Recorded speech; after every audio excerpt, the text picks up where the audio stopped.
आज है 19 नवंबर 2023 दिन रविवार। नमस्कार, सुप्रभात। न्यूज छत्तीसगढ़ में आपका बहुत बहुत स्वागत है। इससे पहले आप छत्तीसगढ़ के कौन से जिले से न्यूज को देख रहे हैं, कमेंट में हमें जरूर बताइए। साथ ही डेली अपडेट रहने के लिए चैनल को सब्सक्राइब जरूर करें। वोटिंग के बाद स्ट्रांग रूम में रखी गई ईवीएम, सुरक्षा के लिए जवानों का कड़ा पहरा। छत्तीसगढ़ के रायपुर जिले के 7 विधानसभा क्षेत्रों में शुक्रवार को संपन्न हुए दूसरे चरण के मतदान के बाद मतदान दल ईवीएम मशीन्स के साथ लौटने लगी। सेठबहार स्थित शासकीय इंजीनियरिंग कॉलेज में बनाए गए स्ट्रांग रूम में ईवीएम मशीन को रखने का सिलसिला देर रात तक जारी रहा। इस दौरान रायपुर के चारों विधानसभा क्षेत्र समेत आरंग, अभनपुर और धरसीवा विधानसभा क्षेत्र से कई मतदान दल ईवीएम मशीन के साथ स्ट्रांग रूम पहुंचते रहे। पूरक परीक्षा के लिए अटल बिहारी वाजपेयी विश्वविद्यालय ने जारी किया टाइम टेबल। इस बार कॉलेज की परीक्षा में 2 विषय में असफल रहे विद्यार्थियों को भी पूरक की पात्रता दी गई। ऐसे विद्यार्थियों को पास होने का एक और अवसर प्रदान किया जा रहा है। इसके लिए अगले माह पूरक परीक्षाएं आयोजित की जाएंगी। अटल बिहारी वाजपेयी विश्वविद्यालय ने परीक्षा कार्यक्रम तय करते हुए टाइम टेबल जारी किया। कोरबा जिले के कॉलेजेस से इन पूरक परीक्षाओं में करीब 650 छात्र छात्राएं शामिल होंगे। मुख्य परीक्षा सत्र 2022-23 में पूरक और 2 विषयों में अनुत्तीर्ण छात्र छात्राओं से अभी भी पूरक परीक्षा के फॉर्म भरवाए जा रहे हैं। सीएम भूपेश बघेल के पिता अस्पताल में भर्ती, एक्स हैंडल पर पोस्ट कर दी जानकारी। छत्तीसगढ़ के मुख्यमंत्री भूपेश बघेल के पिता नंद कुमार बघेल की तबियत खराब होने के चलते उन्हें अस्पताल में भर्ती कराया गया है। सीएम बघेल ने एक्स हैंडल पर इसकी जानकारी दी। उन्होंने एक्स पोस्ट कर लिखा, बाबूजी अस्वस्थ हैं। नामांकन से पहले उनसे अस्पताल में मिला था। चुनाव की गहमा गहमी में उनसे मिलने नहीं आ पाया। उनसे आशीर्वाद लेने पहुंचा। उनकी जिजीविषा मेरे लिए हमेशा प्रेरणा रही है। छत्तीसगढ़ में इस बार 75.08% वोटिंग। 2018 के मुकाबले इतना कम हुआ मतदान। छत्तीसगढ़ में पूरे उत्साह के साथ मतदाताओं ने अपना फैसला दे दिया। दूसरे चरण में 70 सीटों पर शुक्रवार को मतदान हुआ, जिसमें 958 उम्मीदवारों की किस्मत अब ईवीएम में कैद हो चुकी है। इधर दूसरे चरण में 70 सीटों पर हुए मतदान के अंतिम आंकड़े जारी कर दिए गए। चुनाव आयोग ऐप वोटर टर्नआउट के मुताबिक दूसरे चरण में 70 सीटों पर 75.08% का मतदान हुआ, जो कि वर्ष 2018 में हुए विधानसभा चुनाव की तुलना में 1.8% कम है। भारत और ऑस्ट्रेलिया के बीच 1 दिसंबर को रायपुर में खेला जाएगा T20 का मुकाबला। राजधानी के क्रिकेट स्टेडियम को एक बार फिर से अंतर्राष्ट्रीय मैच की मेजबानी मिल गई। भारत ऑस्ट्रेलिया सीरीज के अंतिम 2 T20 मुकाबले के लिए मैदान में बदलाव किए जा रहे हैं। इन मुकाबलों को नागपुर में होने वाला मैच रायपुर में होगा। नवा रायपुर के शहीद वीर नारायण सिंह क्रिकेट स्टेडियम में 1 दिसंबर को भारत ऑस्ट्रेलिया के बीच T20 का चौथा मुकाबला होगा। भारत ऑस्ट्रेलिया T20 सीरीज का चौथा मैच रायपुर में खेला जाएगा। शाम 7 बजे से मैच खेला जाएगा। मतदान के बाद कांग्रेस में मंथन। कुमारी सैलजा और दीपक बैज 41 प्रत्याशियों के साथ करेंगे चर्चा। छत्तीसगढ़ में विधानसभा चुनाव के लिए मतदान समाप्त हो चुके हैं। मतदान के समाप्त होने के बाद कांग्रेस और भाजपा दोनों ओर से जीत के दावे किए गए। वहीं मतदान के दूसरे दिन कांग्रेस अपने प्रत्याशियों के साथ बैठक चल रही है।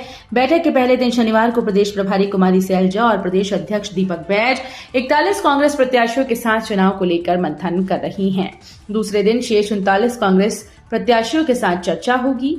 इस दौरान कुमारी सैलजा ने मीडिया से बातचीत में छत्तीसगढ़ में कांग्रेस की बम्पर जीत का दावा किया। छत्तीसगढ़ में दूसरे चरण के मतदान से 24 घंटे पहले लगातार घनघनाती रही पुलिस, कंट्रोल रूम और 112 की घंटी। विधानसभा चुनाव के दूसरे चरण का मतदान 17 को शांतिपूर्ण तरीके से संपन्न हो गया। जिले भर में कहीं से किसी भी तरह की अप्रिय वारदात नहीं हुई। इसकी वजह पोलिंग बूथ में बड़ी संख्या में पुलिस और अर्धसैनिक बलों की मौजूदगी रही। पुलिस की अतिरिक्त पेट्रोलिंग पार्टीज की गाड़ियां 16 रात से लेकर 17 शाम मतदान खत्म होने तक घूमती रहीं। श्री श्याम वार्षिकोत्सव में झूमेंगे भक्त। निशान यात्रा में होगी पुष्प वर्षा। श्री श्याम प्रभु खाटूवाले का 13वां श्री श्याम वार्षिकोत्सव घोंगा बाबा मंदिर में मनाया जाएगा। 3 दिनी महोत्सव को लेकर जबरदस्त तैयारी चल रही है। जय श्री श्याम मंदिर ट्रस्ट के द्वारा कार्यक्रम को लेकर जानकारी सार्वजनिक की गई। प्रथम दिवस श्री श्याम चरित्र कथा होगी। द्वितीय दिवस निशान यात्रा निकलेगी। श्री श्याम संकीर्तन होगा। तृतीय दिवस श्री सवामणि का भोग लगेगा। मंदिर ट्रस्ट की ओर से जानकारी देते हुए बताया गया कि वार्षिकोत्सव को बड़ी धूमधाम से मनाया जाएगा। कोरबा जनजाति में वोटिंग का दिखाया गजब का उत्साह। नाव से नदी पार कर पहुंचे मतदान केंद्र। कोरबा के सुदूर वनांचल क्षेत्र में रहने वाले पहाड़ी कोरबा जनजाति के मतदाता पौ फटने से पहले ही मतदान करने निकल पड़े। पहले तो वे पथरीली और पगडंडी के रास्ते 5 किलोमीटर का सफर तय कर बांगो बांध के डूबान क्षेत्र में पहुंचे। फिर उन्होंने नाव में सवार होकर नदी को पार किया और 2.5 किलोमीटर दूर स्थित बूथ पहुंचकर मतदान किया। गरियाबंद में बलिदानी जवान को नम आंखों से दी गई अंतिम सलामी। छत्तीसगढ़ के गरियाबंद जिले के बिद्रा नवागढ़ विधानसभा क्षेत्र में आईईडी विस्फोट में बलिदानी आईटीबीपी के जवान जोगिंदर सिंह को नम आंखों से श्रद्धांजलि दी गई। गरियाबंद पुलिस लाइन में शनिवार की सुबह बलिदान जवान को अंतिम सलामी दी गई। इस दौरान गरियाबंद जिला प्रशासन के आला अधिकारी और स्थानीय पुलिस के साथ बड़ी संख्या में आईटीबीपी के जवान मौजूद रहे। जवान को गार्ड ऑफ ऑनर देने के दौरान उनके साथी जवानों की आंखें नम हो गईं।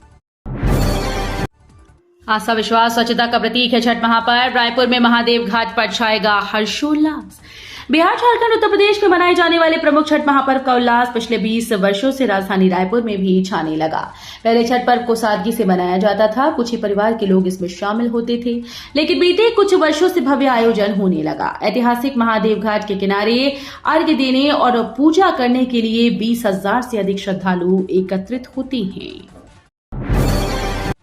नेशनल हाईवे पर देर रात यात्री बसों पर पथराव, ड्राइवर ने दिखाई सतर्कता। छत्तीसगढ़ के जगदलपुर शहर को बीजापुर से जोड़ने वाली नेशनल हाईवे 63 में बंजारी घाट के पास देर रात 10 से ज्यादा वाहनों पर पथराव हुआ, जिससे वाहनों में लगे शीशे टूट गए। बंजारी घाटी में दहशत की वजह से वाहन चालकों ने गाड़ी नहीं रोकी, जिससे यह पता नहीं लग पाया कि पथराव किसने किया। इस पथराव से किसी तरह की जनहानि नहीं हुई। इस संबंध में अभी तक पुलिस में शिकायत दर्ज नहीं कराई गई। कुड़ेनार के थाना प्रभारी मोहम्मद तारिक के मुताबिक पुलिस को सूचना मिली कि देर रात नेशनल हाईवे 63 में दंतेवाड़ा जिला के गीदम से पहले पड़ने वाले बंजारी घाट में रात में चलने वाली यात्री बसों और निजी वाहनों में पथराव हुआ। सार्वजनिक उपक्रम के 374 अधिकारी कर्मचारी रह गए मतदान से वंचित। एसईसीएल समेत अन्य सार्वजनिक उपक्रम के 374 अधिकारी कर्मचारी मतदान देने से वंचित हो गए। इन कर्मियों की चुनाव ड्यूटी लगाई गई थी, इसलिए उनसे डाक मतपत्र के लिए आवेदन लिया था, पर बाद में ड्यूटी नहीं लगाई। इससे कर्मी डाक मतपत्र व ईवीएम दोनों से मतदान करने से वंचित रह गए। जिले के 4 विधानसभा कोरबा, कटघोरा, रामपुर और पाली तानाखार विधानसभा क्षेत्र के लिए शुक्रवार को मतदान की प्रक्रिया पूर्ण की गई। चावल आटे का छत्तीसगढ़ी फरा है देसी मोमोज। छत्तीसगढ़ एक जनजातीय बहुल राज्य है। यहाँ की संस्कृति व पारंपरिक इतिहास सबसे अनूठा। राज्य की प्रकृति, रीति रिवाज और खान पान बेहद लोकप्रिय है। सर्दी के सीजन में यहाँ चावल आटे से बना फरे का स्वाद चखने पर्यटक खिंचे चले आते हैं। इस प्रसिद्ध देसी मोमोज को सबसे हेल्दी नाश्ता माना जाता है। अटल बिहारी वाजपेयी विश्वविद्यालय के फूड प्रोसेसिंग और होटल मैनेजमेंट के स्टूडेंट छत्तीसगढ़ी व्यंजन और पकवानों का स्वाद देश विदेश तक पहुंचाने का लगातार प्रयास कर रही हैं। आगामी 3 दिनों में पश्चिमी विक्षोभ के प्रभाव से बढ़ेगी नमी। 22 नवंबर के बाद बदलेगा मौसम। प्रदेश में अब नमी बढ़ने वाली है, जिससे विभिन्न जिलों में आने वाले 3 दिनों तक तापमान बढ़ेगा। तापमान बढ़ने से ठंड का असर कम होगा। मौसम विभाग की ओर से कहा गया कि पश्चिमी विक्षोभ के प्रभाव से आगामी दिनों में तापमान में कमी होगी। इस सर्द हवाओं का दौर भी धीमा पड़ेगा।